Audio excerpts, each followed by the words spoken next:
राष्ट्रवादी काँग्रेसचे अध्यक्ष शरद पवार यांना काल पद्मविभूषण पुरस्काराने सन्मानित करण्यात आला। दिल्लीतल्या राष्ट्रपती भवनमध्ये झालेल्या शानदार सोहळ्यामध्ये हा क्षण याची देही याची डोळा पाहण्यासाठी खासदार सुप्रिया सुळे, अजित पवार आणि राष्ट्रवादीचे नेते सुनील तटकरे उपस्थित होते।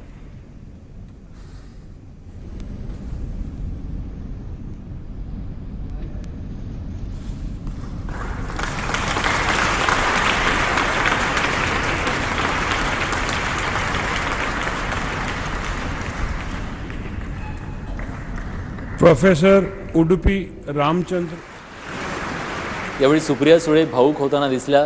पवारांसोबतच एकूण 70 सन्मानितांचा पद्म पुरस्काराने यावेळी सन्मान करण्यात आला।